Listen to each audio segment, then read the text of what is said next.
am I surviving or am I thriving? Yeah. Yeah. And it was like understanding, okay, this is what I need to do to survive. This is where I need to be to thrive. So what's happening in between that? Where am I at? One day when I finally get on top of things, you're not getting on top of things unless someone teaches you how to get on top of it. I talk to a lot of business coaches in my partnerships role. And a lot of them all say that people come and get a coach when their business is failing.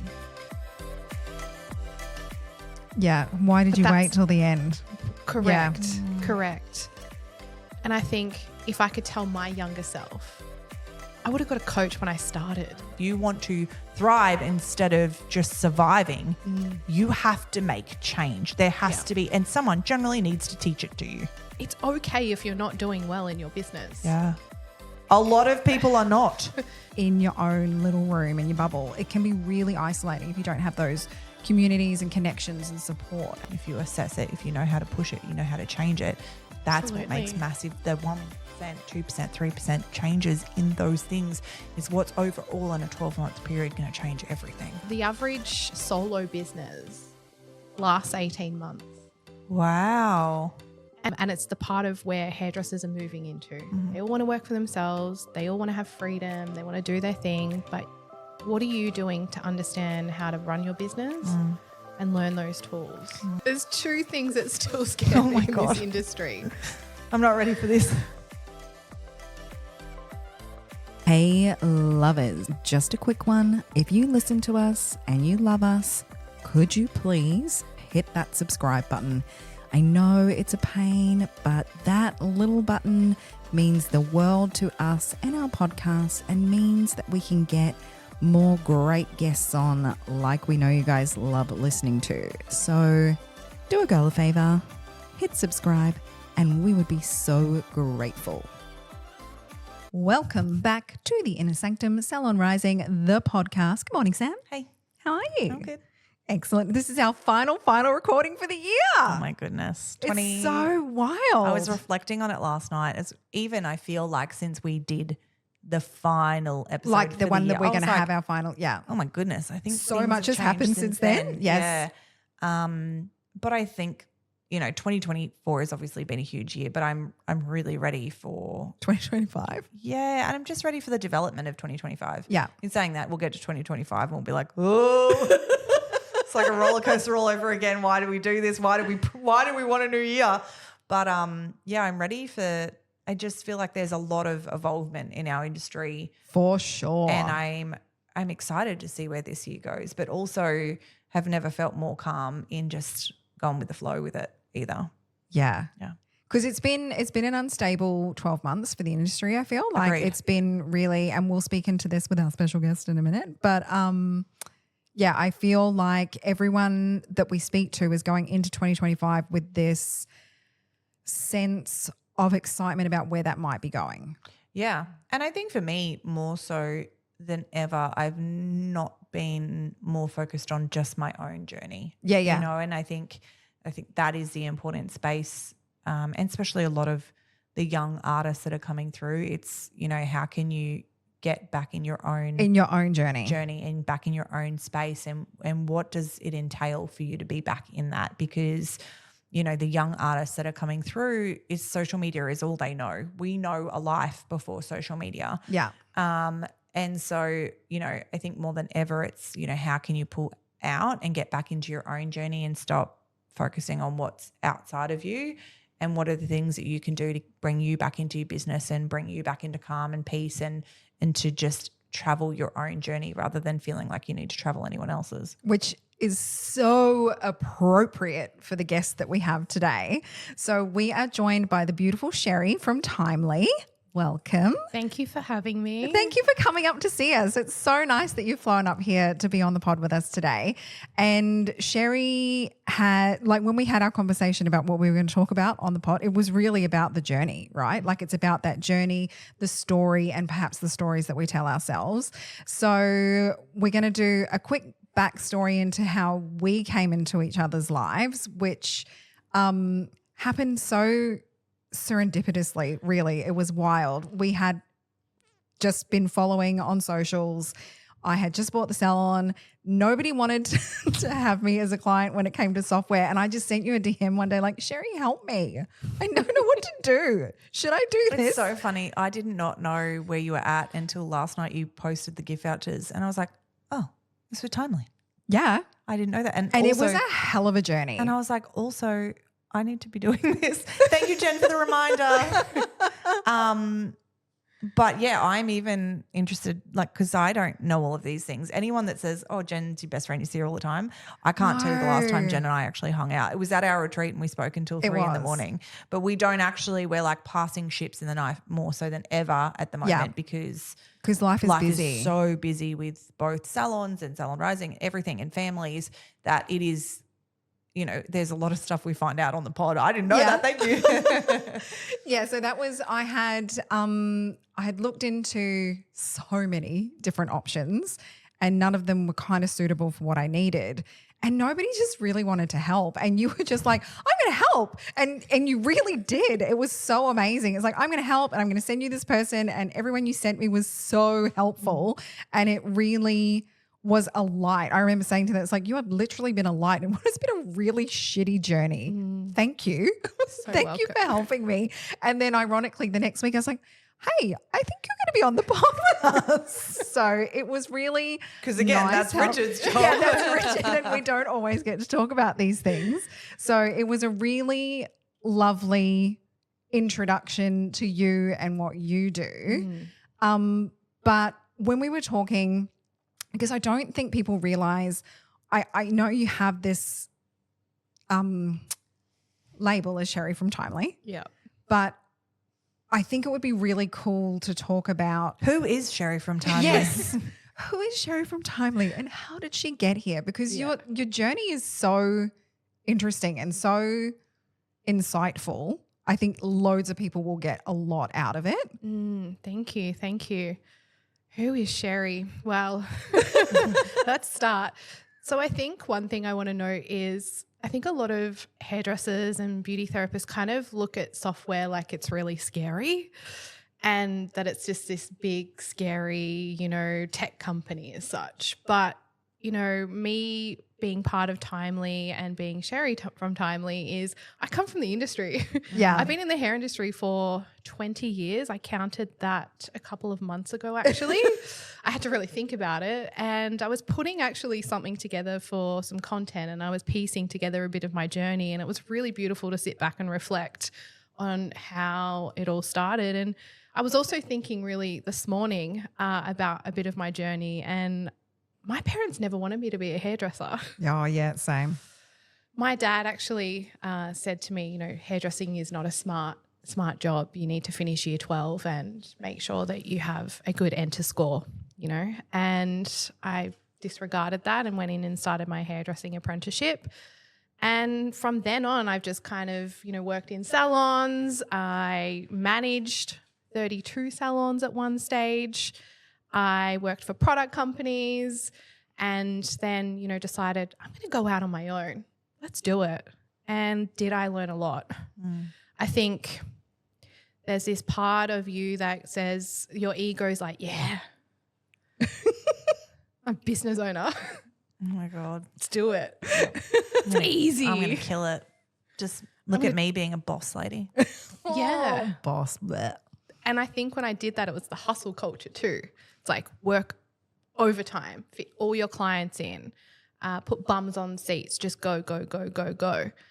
And I burnt myself out massively.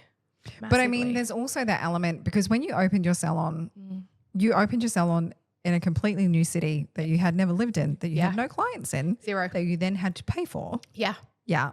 So I suppose at some point you've got to put bums on seats, right? Oh, God, I did. But it's like, and I've said this before, I fucking hate the word balance, but there's got to be a little bit of balance. Yeah. I think we've said that quite a few times. We hate the word balance. I think there is merit to it. I think the idea of like, and we've always said, I don't like the fact that hustle gets a bad name and a bad rap because I actually think there's points where you do have to hustle. There's days where like I'm on a hustle day today. You are napped. every spare minute is hustle. I napped for like 2 hours yesterday. It was amazing.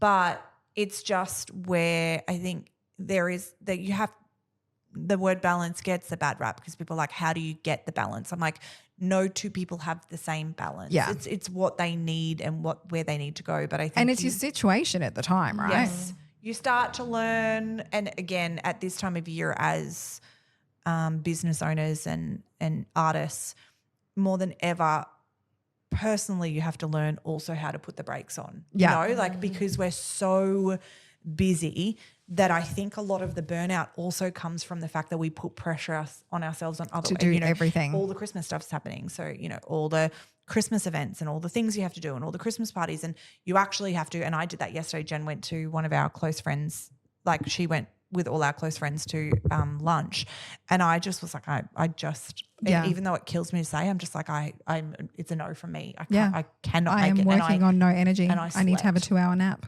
And I did, and it was good for me because I can actually get up and get back into this week.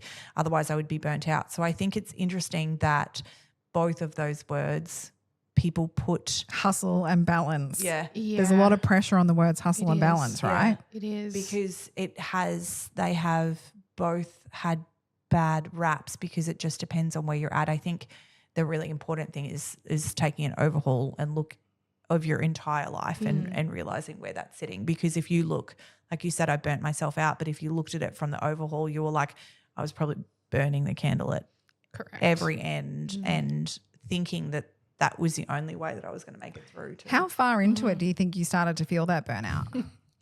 I'm going to say about a year into it. Yeah.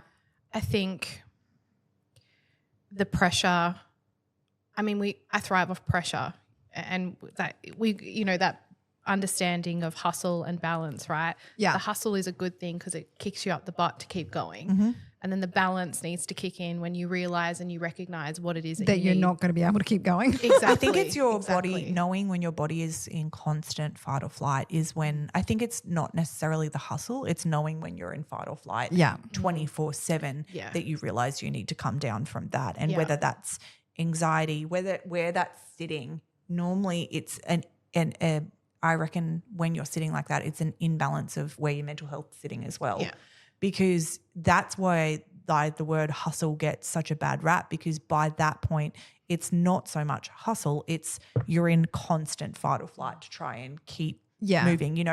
Going from, hustling where we're really good at doing that, and when we have all the balls in the air it's amazing, to all of a sudden like I am in full on fight or flight. I can't sleep. I can't breathe. There's too many things happening, and you can feel the different. You can feel how it feels different in your body. Yeah, absolutely. I think it was like, I always think of the, am I surviving or am I thriving? Yeah. Yeah. And it was like understanding, okay, this is what I need to do to survive. This is where I need to be to thrive. So what's happening in between that? Where am I at? Yeah. And having not one client and spending a lot of money on a fit out. So where were you living? Sydney. Okay. So you moved to Sydney to do this. Yeah. From where? I lived in Melbourne, grew up in Melbourne, and just decided at 25, I'm bored. Let's just move to Sydney. My best friend was moving. Oh yeah, let's go. And, along came the journey, and then sort of ended up in this position where I was like, found this really cool space. This will be easy. And then it's like, oh, okay. Again, fixated on a lot of things of fit out. Yeah.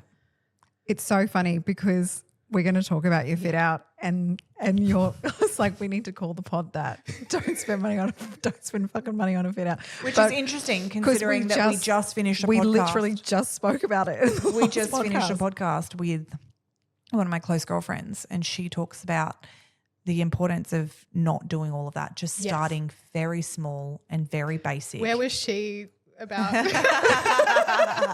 Because where now was she when you were buying those vintage She chaps? now then built up, and she has this beautiful salon with this amazing fit out now. Yes. But I understand this because I almost did the same thing. Yeah. When I first went out on my own, I almost did the same thing, and I would have gone under within the first couple of months. Yeah. Without a doubt. So you didn't go under, which is great. No. You paid off those vintage taps. Okay, Yeah. so let's go. Let's talk vintage into taps. it. Okay, so the reno, go. So you found this space. 1890s heritage house. Yeah, amazing. Oh, wow. So Where I in got obsessed Sydney? with that in Parramatta. Okay. So this is early stages of Parramatta where it was not the most, there was no one charging premium services. Yeah. So again, I went with a big risk, like let's go in, let's have premium services. The barbershop in the front, there was a tailor attached and then also a cafe. Yeah. So I was like, odds are, let's just go. Yeah. And yeah, lots of very expensive woods and vintage taps and Because again, vintage- at 25, I did it at 23, I think. You just like, you're not actually thinking about all of the things that actually like you're like, oh yeah, I want all of these things, and you're like, it's going to cost like 30 grand, really? And it's not. It's like 150 grand. You know what I mean? Like you have Absolutely. no concept at that point No of how much concept. it's actually going to cost you to fit something out. Absolutely. Yeah. No concept at all. Like zero concept. No idea. Yeah. Just had an idea of what it needed to look like Yeah. and backed myself. Like backed myself so much that I was like, I know my worth. I know I can do this, which is, you know, a great thing to kind of have that behind you. But then in reality, when those doors opened that first day, I didn't have anyone in here. Launch day. Shit. What am I going to do? And I did some crazy things. I went out on the street. We did haircuts on the street. Council told us off. Opened without a permit. Oh, wow. Permit was going to take too long. I was like, fuck it, let's just open. And I just knew that if I invited all of everyone from the council to get their hair done, Someone was going to give you your permit? well, they can't shut me down if I'm doing good work. I'm bringing, it's part of the community, right? And I forgot about the permit. So went on for a long time with no permit and just got people in, and I built pretty much the whole business on Instagram. And that was kind of early days of influencers as well. You're welcome to anybody who's now going in the industry and has Instagram, because believe you and me, back in the day when we didn't have Instagram, that shit was so much harder. It was. For sure. Totally. Like I think back early on in my hairdressing apprenticeship, watching my boss build that business, you know, the flyers, the you know, word of mouth, all of those kinds of things. It was a slower process. Whereas now, with Instagram, it's like you can promote that you have a free appointment.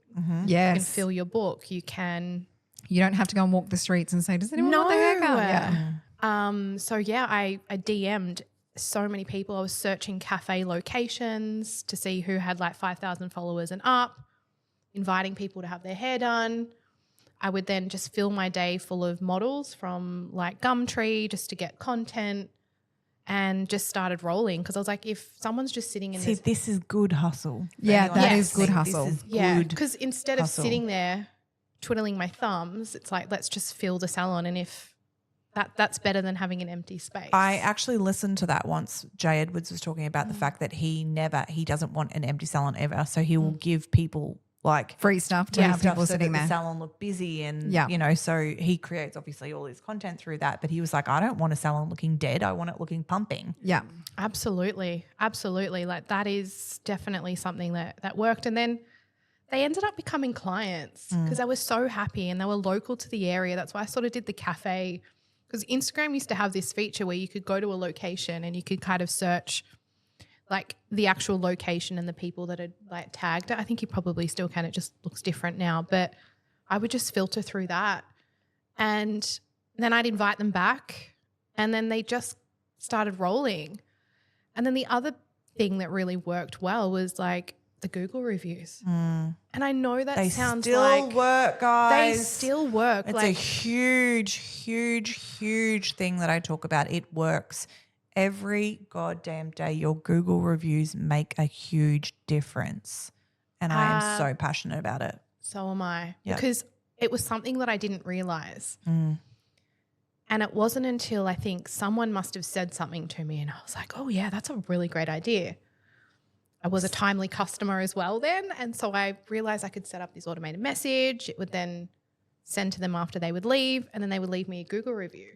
And within about a month, people were, oh, I read your Google reviews. Oh, what a great Google review. And when you're one-on-one with your clients like that, the relationship you build is just so different, right? It's like they literally became family and they knew where I was at and they were just so grateful for the space and the service and everything. We say it now when they're in. We realize now when they're in even, we're like, can you write a review right now? Like write it right now. Right. Why are you here? Why are you here? Hey, why are you here? You have to write us a review, because we didn't do that for so long and you'd send the things out, but people just get busy. Yeah. Like people do get busy. You'll have people definitely that will read it and be like perfect, and especially when it's automated and you don't have to think about it. Totally. But also if you've got those clients that are sitting in a chair that have been in your salon for 10 years, 5 years, they're like your best mate, they come in, you just feel like your family, you just be like, yo, were you sitting here? Can you do a review? Because I do that now, because I'm like, I know they love me and I know it's just they're busy. Yeah. So if I'm sitting somewhere and someone's like, can you write me a review? If I leave a place, I'm like this now. If I've had really good service, I do it the minute I walk out of it. Yeah, because same. I'm like, otherwise I will forget. Or if someone asks me to write them a review, I always think, yes, I need to get to it, but it goes on my to-do list because it's not important that. But if someone's sitting in your chair and they're your rides and dies, or someone's just finished their hair and they're literally frothing. They love it so much. Ask them to write a review, because it makes the biggest difference, and not just 5-star it, but actually write why they love your business, because that's what brings in the right type of people to your business. Like people will read some of our reviews and be like, this salon's not for me. It sounds like too kumbaya-y. They all love each other too much. Whereas other people will read it and be like, this is exactly what I need. Yeah. Absolutely. Absolutely. I couldn't agree more. And it's a really good point that you just made now when you're speaking about doing it immediately. I think back then it wasn't immediate, but I think now if you are setting up your Google reviews, definitely immediately makes sense. We're a lot busier than say 5 years ago. So yeah, that's really valuable. But yeah, what a journey, like those Google reviews. And then it just started building, and it was a challenge 100%. Was it always just you? We had barbers. Yep. And that was also another challenge. Yep. Because there was no qualified barbers. Oh, yeah, because that industry has changed so much in the last Yeah. even like 5 years, I reckon. It has really gone to a whole different place. Yeah. Even for hairdressers. Like it's just like we don't do guys like we used to. Unless you have done your barbering. We just don't like, even for me, I'm like, I can't cut like they do. But we give it a different flavour. Hairdressers give men's haircuts a different flavour to what barbers can as well. Yeah. Absolutely. You know, they can fade like nobody else's, but I'm real good at chipping in. So it's one of those things, like, again, that has flipped our industry as well. Yeah. Because, you know, it's not as male prominent either, because a lot of the males want to go to a male barber too. And I found that because we had 2 rooms. So it was like an old house. The front room was the barber. The other room was the lady section as such. And, you know, I obviously tried to pick up the skills because I was, you know, I've got to learn. I've got to take over some of these clients. And I was like, yeah, this is easy. Like fading's so easy. I struggled and I'm a good hair cutter. I come from a very good cutting background. And I was like, I had a whole different new respect for barbers and the way that they service their clients. It was a whole huge eye opener. But yeah, trying to find qualified barbers was also like, I couldn't believe it. It was like, oh my God, there's a big gap. Now it's definitely changed. You can go do barbering, which is amazing. But watching them do the same clients as well, like our men were coming in weekly and they wanted the same time every week, exactly every week. And that was phenomenal to see men coming in every week at the same time. It's like when men say, like, I can't believe that women spend so much. I'm like, mate, you're spending $50, like $50, $60 every 2 weeks. Yeah. They're coming in every 12. You're spending more. Pipe down. And that helped balance out a bit of the business too, because I think I was attracting a very young clientele. So again, filling the book for regular clients, you know, everyone's lived in, balayage is soft. I had no grey-haired clients that were that bread and butter that were like the every, 4 weeks. Yeah. So that became a challenge in itself too. And I kept thinking, I need more grey-haired clients. That was such a bizarre thought process at the time. But I was like, how do I get grey-haired clients? getting people to bring their mum in or their family, and we're just starting those conversations to kind of fill those consistent appointments. Even though we educate, come back in, you know, for your colour touch up in between. Still, if you've done a really good job, which we want to do, right, and their colour's still looking amazing 12 weeks later, you're like, oh. Come on. Yeah. I need to pay the bills. Yeah. Yeah. So as we're speaking about it, just reminiscing of those times, it was challenging but incredible. Like, learned so much about myself. So you were a timely customer. And then how long did you have your salon for? 3 years. And 3 then years. What? Sold it. So tell us how you came to that decision, that pinnacle. What happened? Yeah, massive. So I got over being in Sydney. I look at my time in Sydney as I worked really hard, but all my family were in Melbourne. I had nephews. Everyone was, you know, growing, getting older. And I thought, I'm either going to spend another 10 years here, or I keep building and keep focusing and building a business, because Sydney's a very hard place to live. It's a challenging place. It's expensive. So it was like, all right, we either get the business to a point and we move on, or I just keep staying here and not really enjoying myself 100%. And, you know, you're working Saturdays, your Mondays are like your admin day, even though the salon's closed. And then you're just working, and it's just not really a good work-life balance, I found. And it was really hard to find a good network there. And I was really getting myself out there. I was going to lots of different networking events. There was this really cool place in Sydney called Fish Burners, where they have a lot of startup businesses, and I love business. I'm obsessed. I get so fascinated by business and the way people move and do things. And so I would show up at all these different events. Sometimes I get clients, or I collab, or, you know, meet someone who's a photographer and we do fun stuff. So that's how I kind of kept the energy going. And to also keep you creative, because when you're in that, when you walk into your salon, you almost turn into salon owner mode, and here do my clients. Where do you get the creativity outside of that? Having conversations with people, connection, all of those things. So you have to really like pull yourself out of the safety net of your business and connect and meet new people. But then I realized, all right, I got to get back to Melbourne. So I realized very early on that I probably should have definitely got the council approval on the selling a business that is not Council approved. Not a vibe. Not a good idea. Also knowing how much you spent on your fit out and you're still kind of paying that off, and that no one cares that your vintage taps that you paid like $500 for are really worth anything. So I was like, wow, this is a whole other challenge. So Also, at that point you're like, I remember I was going to sell the business when I was pregnant with Alabama, and you're like, yeah, it's worth this much money. It's not worth shit. Like, but you've just decided because it's your business, so valuable. Like you're like, it's worth like, you know, a couple of $100,000. You're like, it's in $40,000 worth of debt, babe. Like, I don't know what you're valuing, but because you built it, it's your baby. You're like, no, it's successful. It's valued.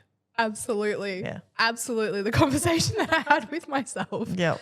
And I realized it wasn't worth anything. I'd built it around me. Yeah. You know, and was like, what do I do? So went to the barber and came back to Melbourne with my tail between my legs, pretty much. Felt like I'd been the biggest failure ever. And I think there was a lot, I went through a pretty dark stage where I just felt like this is terrible. And I grew up like my dad owned businesses, so I saw him as a very big entrepreneur, very dominant male. Watched mum kind of follow those footsteps, but then they split and then he took everything from her. So I had this story in my head that it was like, you don't ever fail. And my dad would always used to say those words to us as kids. I'm going to stop you because as you were Yeah. I just want to say this to you because none of that story did I hear any failure. Yeah, And interesting enough, I know you hear it now but as I heard your story and in none of I was like, I'm so inspired by the things that you did and how you moved, and people don't do that anymore, that I'm like, in none of that. And if anyone is listening to this, all of the things that you do is what people should be doing when they build a business. If you're going to go out on all of those things, those network, I was like, I didn't do that. I didn't do that. I didn't do that. Like I am inspired by what you did in that business. And I think had you stayed in it, you would have been wildly successful. But it is 100% yes, your community. But making the choice to make a change and take a step away is not a failure. Yeah, great. No, and I understand. The other thing I wanted to You ask, understand that now. Yeah. the other thing I want to ask you too, before we move on to that, because it was clicking over in my head as you were saying it. At that point, did you have no idea what you were doing financially and how to build a business with the finances, or were you actually really savvy when I on left, it or as you were going through the business? Did you know how to put your taxes away? No idea. Yeah, okay. So I think you did every single thing right. The only thing you could have had was someone Maybe to coach, a council permit. guide, like a council permit. Yes. That's real important. But potentially someone to teach you the business side of it, because I think we do all of the things to get the clients in, but exactly like me, I did exactly what you did. I then didn't know how to do the business, the money side of the business. And if you don't know how to do the money side of your business, like we will say over and over again, Jen and I will say, that will be your downfall to everything, because it's all good and well to have the money coming in, but if you don't know what to do with the money or how to put the money into other places. absolutely, Because otherwise we just think that's all our money, and that's what I did for a real long time. 100%. And it wasn't actually until a friend of mine, dear friend, said to me, "Do you know what you're doing with your money?" I'm spending it. Yeah, duh. I'm buying shit. Buying stuff, because I was attached to the idea of having the business and looking like I had Successful, money. yeah. Looking successful. And it was like so wrong when I look at it, back on it, because it was We just, all start an ego yeah. though. And I think the ego is almost what pushes us to be successful in the beginning. We all have to start. Absolutely. Especially when you're that young, it's always starting an ego. Yeah, absolutely. And I remember my friend saying to me one day, do you know what you're doing with your money? I was like, not really. I said, I can look at my reports, and I was good at that. So I would bring up my reports. I knew exactly where my rebookings needed to be. I knew I could sell retail with my eyes closed. I could do all those things. So I knew how to make the money, but then what didn't know keeping what the to do money. with keeping the money. Yeah. And like what was profit and where to put everything. Yeah. I was not doing any of that. Yeah. And, going back now in this like present time in my life about superannuation, Yeah. I didn't pay myself super. Thank you. Please bring this up and say it over again. Sisters, if you're not paying yourself superannuation, Annuation. thank you, then you should be. Say that word 10 times in your head and do something about it, because as you said, it's, might not feel like a big deal 10 years back, but 10 years of that compounding, you'll be like, shit. Yes. Uh-oh. Yeah, that's me now. Like being a, late 30-year-old trying to figure out what my future looks like when I retire. Yeah, thinking about that now. I wish I had a thought about that, late 20s. Okay, so I just found that. I was like, I need to tell you, A, you did so good. Thank you. And B, I needed to work out the money side of it. Yeah. As my brain's turning over. So I want you to touch on your parents again, because I find this stuff so interesting. Yeah. So touch on that again. Yeah, so dad, heavy, very big entrepreneur, and, growing up seeing that, lots of flashy things, always like a big spender, and mum kind of following his lead. And then they split. How old were you? I was 7. Okay. Yep. Dad takes everything. Yep. Mum's left with 0. Wow. 0. Has a really bad accident, spends 6 years in hospital. Your mum did? Yep. How old were you The at that? day that they broke up, I was 7. Yep. And so growing up for me, I had to be the adult. Spent 6 years in hospital. Yeah, rehabilitation. Wow. Yeah. Yeah. Who did you live with? Your dad? Lots of different people. Wow. Dad wasn't around. Whoa. Lots of different people. Yeah. Yeah. So I spent a lot of time just moving around, just being this kid, missing out on being a kid. Yeah. So watching my mum struggle. And so, you know, her struggles also, I guess, kind of moving, I took all of that on board, you know, and I had to grow up really quickly. Yeah. Because I had to feel like I had to support her. I had to be an adult. So I missed out on a lot of kid. And you actually miss out on a lot of that development that will actually help you grow up. Like you, in some senses, you become so mature and so grown up, and others you have completely missed getting that foundational learning of how to grow and be a grown up, you know? Yeah. And you think, I'm like, man, Sadie's 8. She would, that kid would, if something, that blows my mind. Yeah. Yeah. Yeah. And safety looked different, if that makes sense. Yeah. And because you perceive at that point, dad was flashy, dad had all the money, dad was an entrepreneur, that's going to be safety. That's going to be success as I get older. Yeah. Correct. Yeah. Correct. And so when I went into that journey of business, I took on what that looked like. And I had to spend a lot of time understanding that and unpacking that and understanding my money story. Yeah. And it took a lot of therapy to unpack that and to be where I'm at now. But yeah, you got to unpack all of that. People don't think they have it. I'm like, everyone has a money story. Everybody has it. Everybody's learned Everybody what they believe has- from somewhere. Yeah. From money, specifically from everything. Yeah. But everyone has their own money stories based on their parents and how they've been raised. And, you know, it's terrifying as a parent because you're like, oh my God, what am I instilling on you right now? But everybody they grow up with that. And it's whether how we develop them as parents, but how you develop as yourself, that you're like, you know, and being able to have these conversations with your children and, you know, like it not feeling like money can be such a dirty word. Yeah. And being able to instill, you know, the fact that, and, you know, even from you, your dad was like, being a hairdresser is not going to be successful. You make no money out of it, you know. So even from the beginning, you know, so I think those things and really like we were just talking to Bridget about it. It's so crazy that the conversation before this was just so parallel to this because her mum is an accountant. Yeah. So she built this little business and built up to what she's got now because she was really strict and stringent on how she did it because she had a mum that was really good with money, you know, whereas, you know, others of us weren't really taught. We just watched and viewed. So we thought that's how we were to do it. And, you know, it makes such a I'm big so difference. interested to know then, what did you think of your father as a person?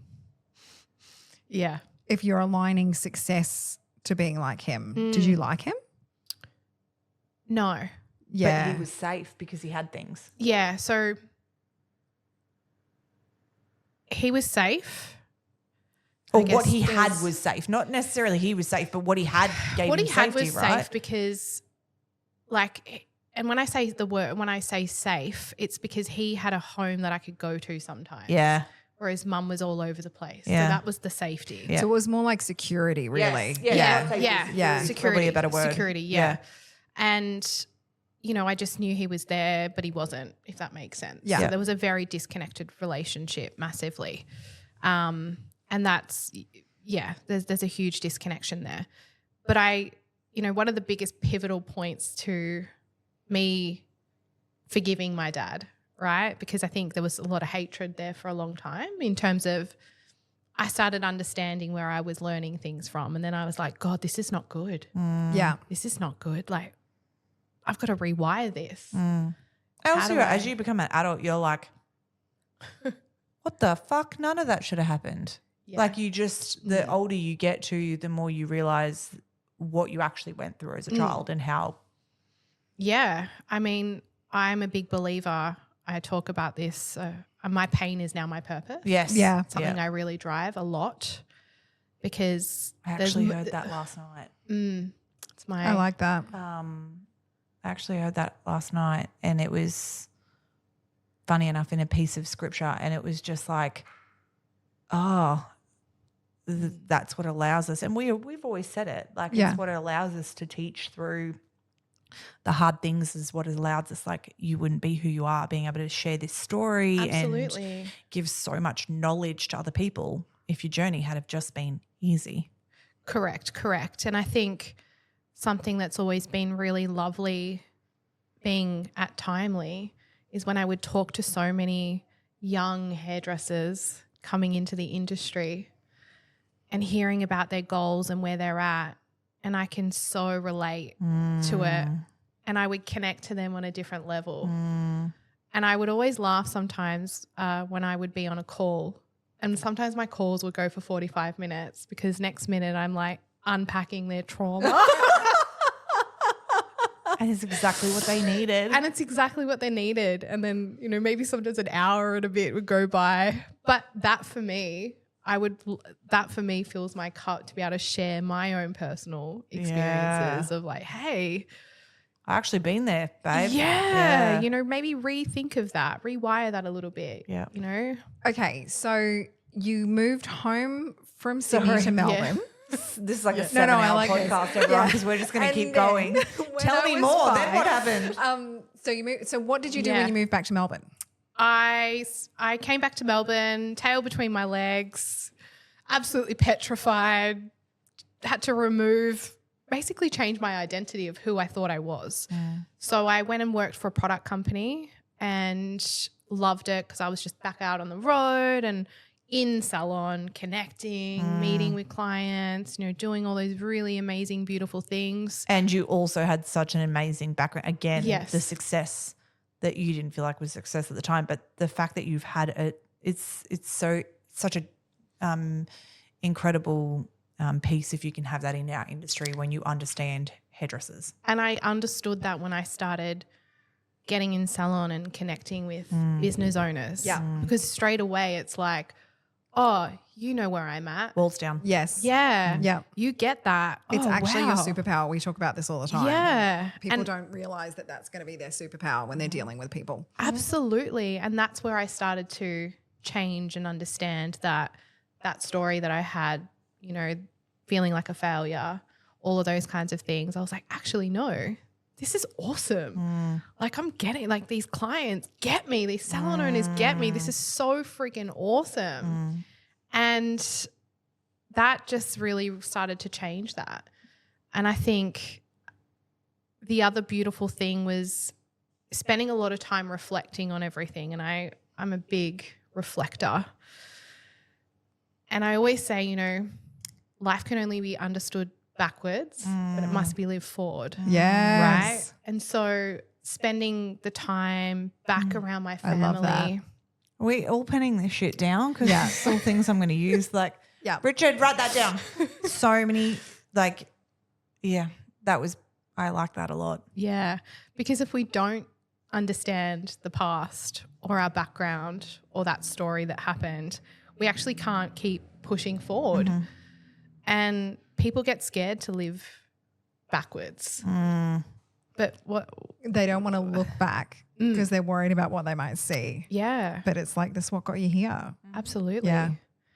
And so really spending time going backwards, putting my story together, going on a big journey of healing and wanting to know what my legacy is in this next part of my life back in Melbourne really led me to, you know, just connecting with good people, owning my story, owning who I was, sharing it, and now I'm, you know, I think how long have I been back in Melbourne?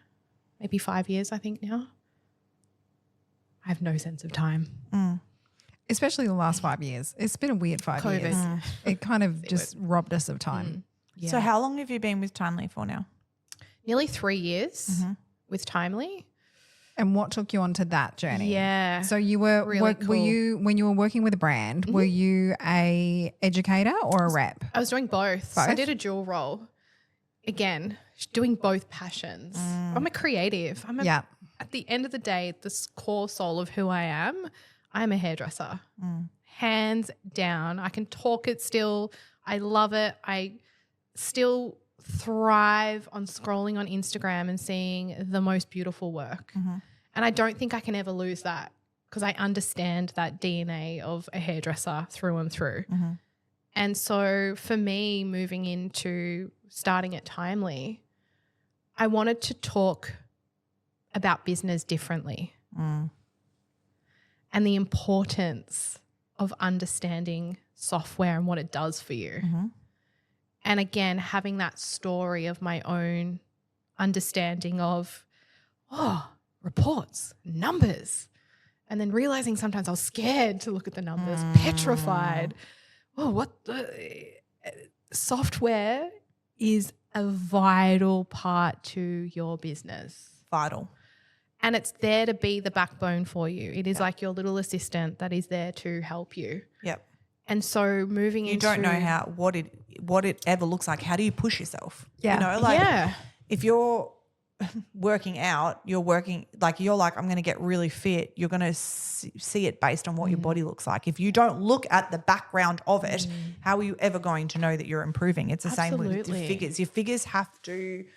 Like the figures are going to tell you everything you need to know. Where is your rebooking at? Where is your retail at? Where is this at? Because when I'll say to somebody like, where's your retail sitting? And they're like, I'm like, cool, figure you haven't looked at. But if you look at every single week, if you assess it, if you know how to push it, you know how to change it, that's what makes massive. The 1%, 2%, 3% changes in those things is what's overall in a 12-month period going to change everything. 100%. And, you know, there's some really scary statistics out there. Go. The average solo business lasts 18 months. Wow. And so that again says we're moving in the solo space is that is the part of our business, right? And it's the part of where hairdressers are moving into. They all want to work for themselves. They all want to have freedom. They want to do their thing. But what are you doing to understand how to run your business and learn those tools?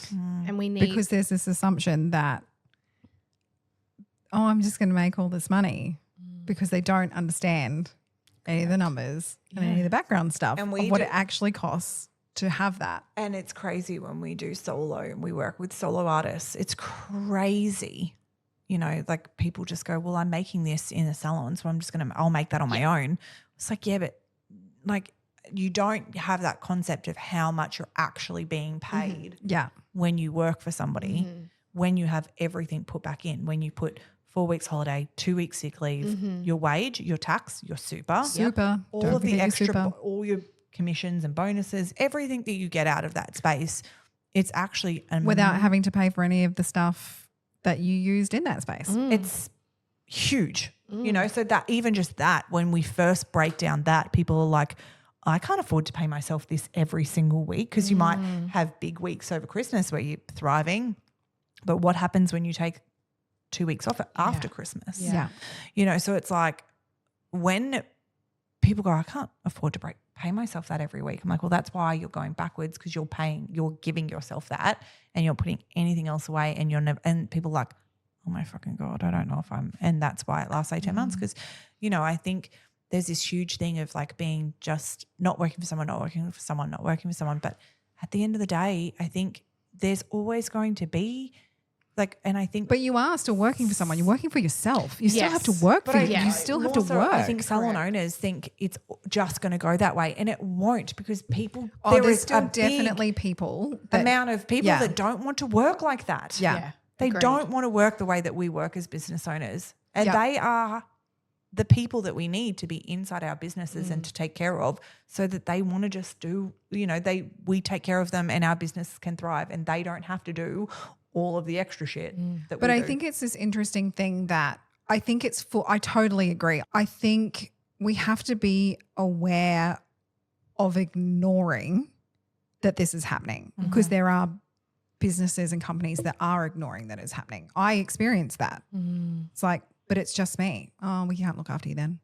You know, so, and I want to know the numbers and I want to be able to do the reports and I want the things to be able to automate for me because I understand it. There needs to be a market for that as well. Yeah. Absolutely. And it's like, how does everyone just acknowledge it and support it regardless of what your opinion is? Yeah.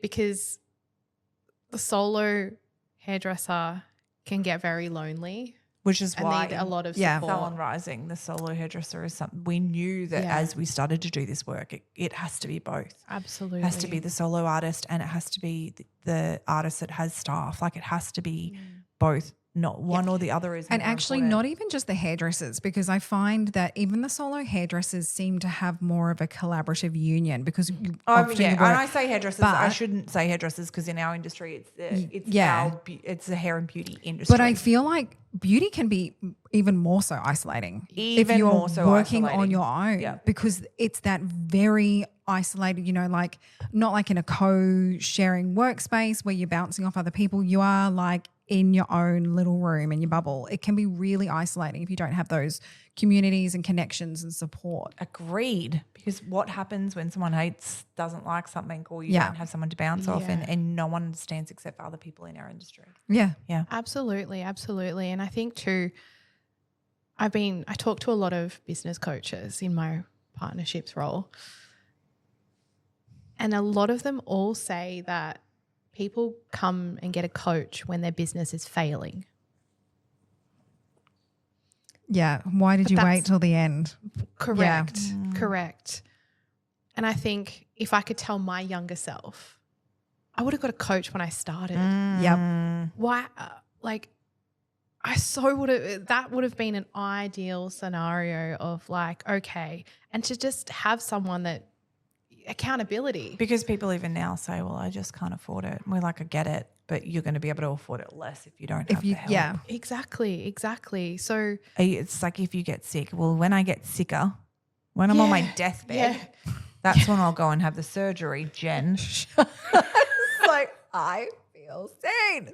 When Stop yelling I'm at me. dying, when I'm absolutely dying and I can't move my back and I'm almost not living, I'll get the surgery then and then I'll think, why the fuck didn't I do that sooner? Which is exactly what Jen did. She doesn't want to do that anymore. It's all about teaching everyone from lived experience. True. But it's the same when it comes to the finances. It's like one day when I finally get on top of things, you're not getting on top of things unless someone teaches you how to get on top of it. Unfortunately. Unless you do something radical, at which point we know with our money stories, we need someone to teach us and to learn and to how to guide us into that. You know, sometimes it's therapy, sometimes it's strategy. But do you know what it reminds me of? It's like this whole marriage counseling concept. It's like, you know, we have a friend and ex-client who does marriage counseling who has spoken to us about the fact that people rock up and it's too late. It's like you needed to be here so much sooner. Like if you were here, you know, but He talks about it being like a car where you have to constantly be working, like just constantly Yes. have those like touch and, you know, like just be constantly working on it, making sure that everything's going smoothly and you guys feel good. Don't do it when the car is literally like there's falling smoke everything coming out of the bonnet. and it's about Yeah. to blow up because you can't come back from that. It's time for a new car. Yeah. But that's what we do to ourselves. Yeah. Like we go through life, life crises, and then we hit a point where we're like, oh shit. Yeah. And I always say to myself, and I do this every single morning, how am I going to show up today? Yeah. Check in. How am I showing up for everyone around me and myself today? Yeah. And that helps you navigate so much. Because you every also day. can see I do that also the night before because I can also see where I go out of my body the next day. So for example, for me, I've got 5 kids. So for me, in the mornings when I'm doing the kids, if I'm not up and onto it before my children are up, I am a psychopath because I'm yelling at everyone to get their stuff done because I'm not done. Yeah. And now I'm overwhelmed. So this morning last night I was like, I can't start this week off on the back foot. Yeah. So when you say show up, how are you showing up for yourself and other people? I'm like, I actually have got to be up at like 5:30 and I've got to get – so when the kids came in, I was like a light to see them. They were like, oh, you're awake. And I could like enjoy my morning with them, and I had a plan on the fridge for this morning. And when I left the house, I was like, guys, we did good this morning. But if I'm in control of that and we're But that's in the that prime in our example businesses and our lives. of looking at that you basically life reported yourself. Yep. Is what you did. You know, you took all the information that you had, you looked at the report, and then you proceeded accordingly. Yeah, I was like, if I don't, that was my retail check, you know. I've got to sell retail. I've got to make sure my kids go get bread. Like I wrote it down. I had water written on my list. Did I drink it? No. The water was bad. I'm going to drink some water today.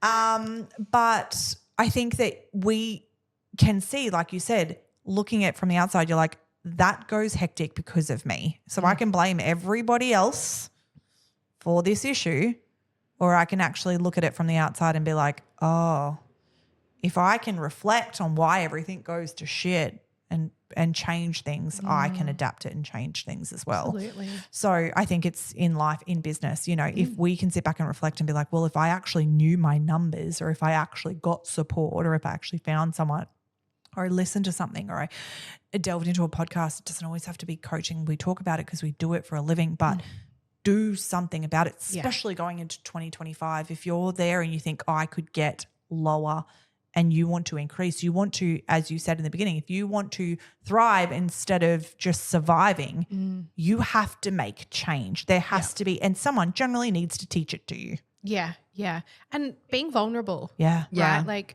it's okay if you're not doing well in your business. Yeah. A lot of people are not. Yeah. It's a perception, right? Especially online. It's a perception of, we have to have the perception, right? Because no client wants to come to a salon that doesn't look busy, right? That is, I don't care what anyone says, that's it. So whatever you need to do to make it look busy, make that happen. But you being vulnerable and just saying, hey, I'm not doing well, that creates connection. That's going to create potentially a new relationship, and that's going to potentially help. Someone's going to help you. Yeah. And there are so many people in this industry willing to help. Maybe it's your friends. I found that in my friends, especially like recently I bought a house. It was a big achievement for me. Being single girl, you know, rewriting my whole money story, learning how to understand where to put my money. I lent on all my friends. Yeah. Because no one It's can help okay me. if you don't have the answer. Just Ask. Ask. The biggest disservice you can do is not ask. Yeah. And everyone's willing to help you actually, because when we share information, we feel good. Yeah. There is a dopamine hit of going, you've just asked me that. I feel honored that you have just asked me for help. Yeah. We all want to help, Yeah. especially if we've been successful. Yeah. So ask. Yeah. And we also live in a digital world, right? Making connections with people. If you are shy, slide into people's DMs. Yeah. Like all me. honesty, Sherri, yes. help me. Yeah. I mean, I'm a slide in the DMs for everything. Trust me. And like we say, like the vulnerability is the biggest part. Yeah. And pushing yourself. I was vulnerable the other day on our stories because I'm very vulnerable in the background of Salon Rising. So when we take clients on in my programs, I'm very vulnerable. All my clients know a lot about where my stories are, where my life is. But on Instagram and stuff, it's, as you said, you've got to have a point of vulnerability and then a point of don't I know it, and a point of like, okay, this is also a business. But, you know, and I check with these guys, you know, I was vulnerable last week. People don't know certain things. There's a tax debt sitting there for me because of not because I can't pay it, but because of what's happening with my separation with my ex-husband. So there's stuff that is, so for the first time, I'm back in a position where I was 10 years ago, out of my control, right? So a money story that's taken out of my control. You're not in that position. No, I'm not in that position. No, I'm not. Because you know so much more than you did then. I'm not in the position. But you're in a position that makes you really uncomfortable. Yeah. So I'm in a finance, but if I wasn't back here, I also don't think I'd be pushing myself to the next level of where I am at the moment. Like I would just be cruising because the more money you have, the more money you can spend. Yep. I would just be cruising, not thinking about it, just kind of, whereas you know, these situations happen, and if anyone that's in this situation now, you wouldn't be where you were, who you are, what you've been able to do, and how you've been able to help people had you not had that experience with the salon. Absolutely. I truly believe that we do that and we go through things like that for a reason. I'm exactly here at the moment for this very reason, that I don't think I would be able to level up Salon Rising in the backside of things. And also because I'm living it, I'm more passionate about living it for other people.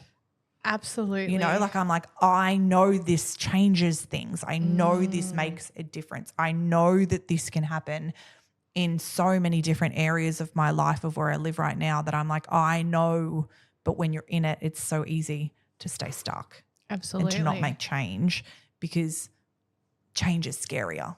Oh, yeah. But like we always say, nothing changes unless it changes. Yeah, nothing changed. And if you're in a position where you're like, we say, think of your life this time exactly next year. If you're in exactly the same position as what you were in now, how does it make you feel? And if it's sticky at all, make a change, do something, be brave, do something different to see what you can get as a different result. That word brave. Yeah. It makes me I think people sometimes get scared of the word vulnerability. Because vulnerability it's uncomfortable. It's like a word vomit. out of it. But if you flip it on the other side And so be brave. Or courageous. Yeah. Courageous has this like power to it. It's like, I have the courage. But being courageous is the same as being vulnerable. Yes. So if you feel like you're going to kind of step into that power of vulnerability and doing your thing, just think about it as like, fuck yeah, courage. I just also think you just have to be okay with being uncomfortable. Change is uncomfortable. Find someone that tells me that it's not. If you want to get ripped, it's going to be uncomfortable. I have to stop eating. It's not going to happen. If you want to, buy a house, you're going to have to get uncomfortable. You're going to have to pull your spending in. If you want to change your business, you're going to have to be uncomfortable. There's going to have to be conversations that you have. There might be people in your business that need to go. There might be, money issues that are happening that you've got to reach out to someone and be vulnerable. I say to everybody that goes into the budget side of Salon Rising, oh, I'm real sorry, but this is going to get real gross for you right now. But it is like the first step to difference, because then you're aware of it all. Absolutely. Yeah. Absolutely. Are there any other statistics you had to share there? I do love a number. Do You you? really do. And she keeps them all in her head. I do.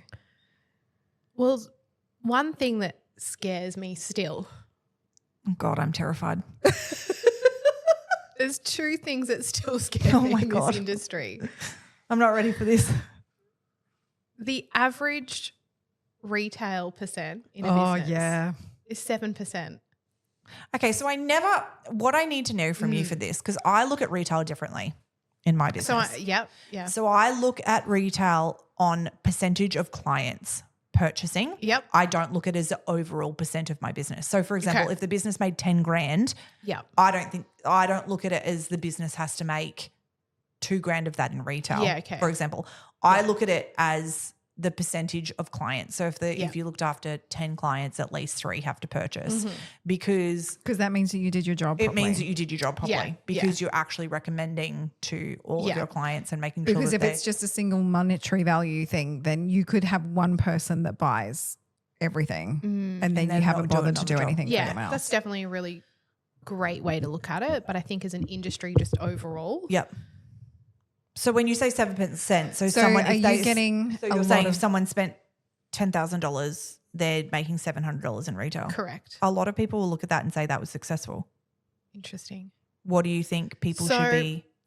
What do you think people? I think the challenging part is hair and beauty, right? They're the same, but they're different. Beauty therapists have a way better way of recommending retail. They do it from a much stronger consultative approach. Hairdressers are still a little behind. I think though it's because when you go and have, say, a facial, you're pretty much going for that reason. Fix my face. Yep. And it's the same with hair. But hair has you walk out of the hairdresser and it's done. You walk out of a facial, you just look like you've got no makeup on. Like your skin can look glowing, but no one's like, oh, girl, damn you with that glowy skin because you've got all those masks on top of each other. Yeah. And your It's skin like gets if better. you want to get better, you need to take all of this. If you want your skin to keep looking like this. But with hair, it's a little bit different because you walk out looking glamorous no matter what. The product needs to be just as important. We know that because it upkeeps the color and everything that you have. But I think it is because you have straight away Given them a finished product. Yeah. But what if the client wants to recreate that at I home? completely agree, babe. Yeah. This is why we're doing retail programs. I completely Like, agree. it's just- Retail is like, because I think we need to rename retail. Yeah. Yeah. Because retail is such a dirty word that people like, because us as business owners are like, I say it every day. Guys, you retail. But I have to say, you aren't looking after somebody if you don't give them what they need. Yeah. Like that is the bottom line of why I get angry about this, because it's not about the money that's coming in out of the salon by you selling product. You're literally not helping someone. If I didn't have the 95 products I have in my bathroom, I use 7 just to get ready in the mornings, I would be screwed. And you're letting people not have that. But it's changing. It's going to take time to change what that is, because we, like me, Jen and I met at a salon that was like, I trained there. Jen was a senior there. I met in that salon. You had to show Mrs. Jones who came in for I a come weekly from blow that as dry. well. Yeah. Yeah. So And I hated it at the time. Yep. But let me tell you, I am so grateful for that. yeah. Because I know how to recommend, and I hate the words selling and sale and this and that. But it was like I cared about the client, number one.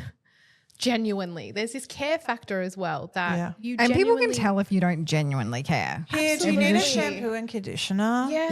Yeah. Like, and that you have there's a care factor, and they want to know. Yeah. They genuinely sit down in the chair. They want to know what you've used. I always say to my clients, if you don't buy anything, that's fine. I'm just going to tell you the things that would make Exactly. a Yeah, huge because difference. you've told me the things that you're having problems with. So Exactly. I'm This going is to how you tell you fix what it. I think will help. And that's Yeah. okay to say that. Like, Yeah. it's so okay, but they want to know. And so, coming through my apprenticeship, so hard, like budgets, and we hated it. But when I left and I moved into another salon that didn't do that, I was like, "Whoa, this is easy. I'm kicking goals," because it just was so fluid. And then you get a kick out of it because you're kicking goals. Don't we all want to kick goals? Mate, when people buy product, I'm like, A, I'm so proud of you, and B, yes, I did a good job. Not you bought stuff, but like you're going to love that. Yeah. And you're going to love me for it. And every time you use it, you're going to think of me. Yes. Exactly. And if you have a fear, if you're a business owner and you have a fear of recommending, and you might be a solo, there's so many cool tools that you can set up in your software that actually automate your recommendations for you. And I always love having those conversations, because it's okay if you're not great at doing it. Like, and you're too caught up in having your chit chat, which, trust me, I was also that person. Like, I know exactly what you eat for dinner and all the things. Same. So knowing if I did have that conversation, I forgot to recommend, I knew that there was an automation in the background that was just going to come through that said, hey, XYZ, blah, blah, blah. And that kind of ticked off the box. And then also as a business owner, if you're having staff, if your staff forgot to recommend, well, at least there's a little email going out, isn't there, after they've left? So it's like, what security things can I set up in the background that's just going to make life a little easier? Word it however you like. Yeah. So I think, again, we've got to recognize It's like that who we forget to are. cart. Yeah. Your cart's like sitting that. here, still wants to be. It's like, don't forget your cart. Did you forget your items? Oh my God. So I got an email like that from the company that sells out that I buy from all the time, Sabi. Oh. And they, the other night I bought all of this stuff from this company, and then I forgot to actually check it out in PayPal, and it sells out within a matter of minutes. So I was devastated. And then they sent me an automated email that was like, did you forget to check out your cart? And I responded, and they write it from their dog, Alan. So I was like, dear Alan, I didn't in fact forget to check out my cart. I didn't press go on PayPal, and now I'm deeply sad. And I'm even more sad that you reminded me that the items in my cart are not to be shipped. So it works, guys. It does. And again, just recognizing and learning who you are. What is your business DNA? Like, who are you as a person? Why are you even in your business? Why do you do what you do? And then work out what your weaknesses and your strengths are. If you're good at building the relationship with your client, but you suck at recommending, or set an automation for it and enjoy your relationship. It's okay. Yeah. It's okay. There's a solution for it. Yeah. And I think we've just got to take the time to sit back and think about that. I think exactly as you said, anyone that's listening to this episode right now, sit down and write your strengths and weaknesses in your business. You'll know it. You know, you might be really good with figures, but you're not so good at, you know, the communication side. You're struggling with developing more of a relationship, or you might be really good at other places. The same thing, do it with your staff. I think this is going to be I'm going to be writing this down the minute that I stand up, is I'm going to do a strength and weaknesses with my team to see where they're struggling and where they're really strong, and how I can develop them as a leader as well, so that next year their strengths, their weaknesses get improved and their strengths get improved, you know, so that, you know, we're harnessing in on the good and the bad. So I think that, you know, even that, like, I don't think we think about that enough. Where's our strengths and where are our weaknesses? Like, and how are we actually developing them, and how are we looking over on how they're affecting us in our lives and our businesses? Absolutely. Hold on, you had one more terrifying thing you had to say. You said I had 2 terrifying facts. One was retail. Oh, still the average rebooking rate. Yeah, okay. Still sits at 32%. Yeah. And I mean, I know that the hair salon landscape has definitely changed.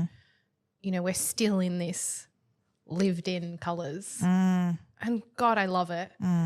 But it definitely had a shift in the industry.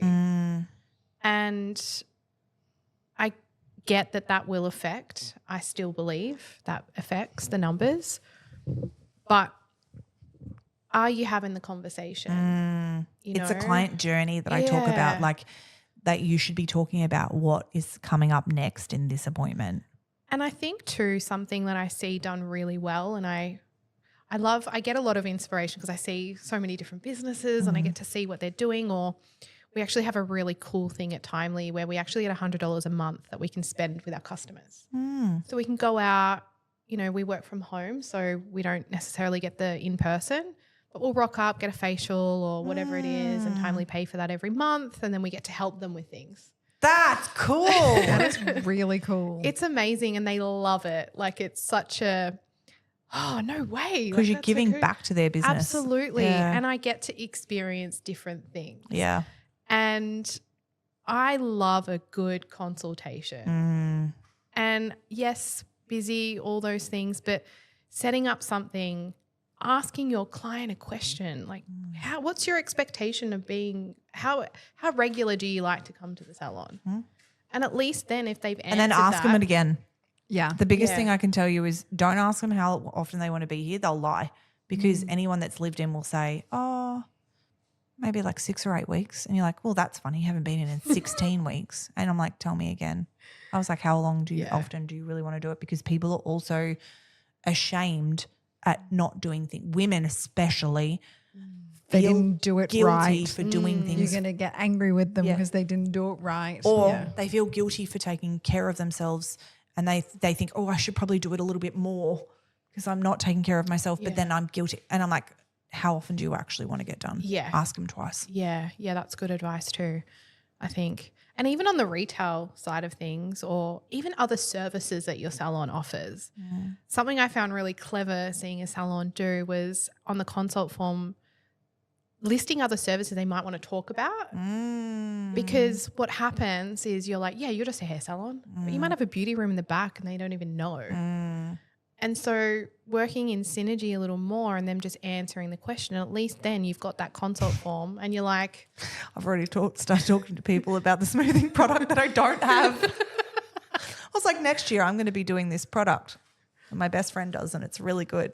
I don't know anything about it, but I'm going to be doing it. You're going to like it. She was like, excellent. You let me know when it comes in. I've told like 5 people. I have not even looked into it. I'm just hoping Jen does it all for me and that it's going to be real easy.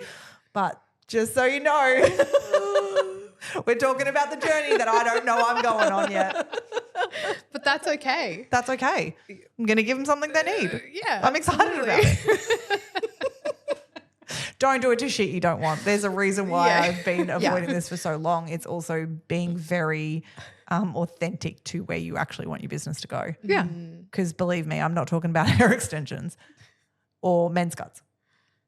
I like hair extensions. And men's cuts. I don't mind, but I like hair extensions. Yeah. Yeah.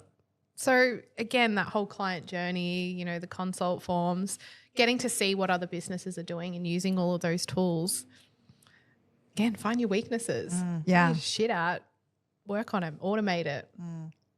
Be okay with being shit at it and find a solution. Yes. Yeah. And you can also tell your clients, look, I'm really shit at this, who just get an email. I mean, maybe not. I feel really uncomfortable, so here's an email. Yeah. And I'll tell you everything you need and why. Yeah. It also makes me think of, you know, another fear I had when I had the salon was online bookings. I was petrified. Everyone's petrified. Everyone's like, I can't get online bookings. I'm like, mate, if you don't get online bookings, you're not getting clients, because Jen is the reason why you need online bookings, because she changed her dentist because she couldn't do an online booking. Yeah. That's where we're at now though. I don't want to talk to, and people ring this phone, the work phone, and I send them a message back. I'm like, hi, miss your call. Please send me a text message. Like, Yeah. you know, it is going. The days of wanting to have a conversation are going, and people want it to be via text message. I think you can still have that. They're still coming to you for that connection and Yes. conversation, but all the other stuff can happen. Yeah. Just automated. Yes. Automate that shit. Yeah. Online booking. Absolutely. Make that happen. Yeah. I remember when I turned it on, I was petrified because we all want control over our book. Oh no, I want to make sure it's like, you know, but you just got to spend the time and set it up properly. Yes. And then I remember turning it on and I was getting appointments at like 2 a.m. Like, who the hell? What's going on at 2 a.m.? It's like, you know, lady breastfeeding. Mothers. Yeah. Someone who's just finished night shift. Correct. I And the make amount of new weird clients. things all the time. Yeah. And Menopausal. weird- Like in the middle of the night. That happens. I make the weirdest things at the weirdest. The other morning at 3 a.m. I got contents insurance for my house. I've done that before. I just couldn't. Yeah. I was just like, I could not sleep until Yeah. that content. So I went on to 3 different things, worked out the best quote, did it 3 o'clock till 4 o'clock, and then I went back to sleep. I have a funny story about that. So again, our sunny money that we have at Timely, couldn't sleep one night. I was like, I need a massage. Oh my God, so good. Then go to book online, go to Timely page, go to book online, and then it asked me for my card. I was like, I'm in bed. Oh. And then I know how Timely works. So I was like, oh, it's the guy will call me tomorrow, because it tells you if someone's tried to put in a card or they've exited out. You're like, I when know they how got this up. I'm like, works, so I'll just do it. So I was like, oh, he'll probably call me tomorrow morning, straight away, 9 a.m. I noticed that you tried to make a booking.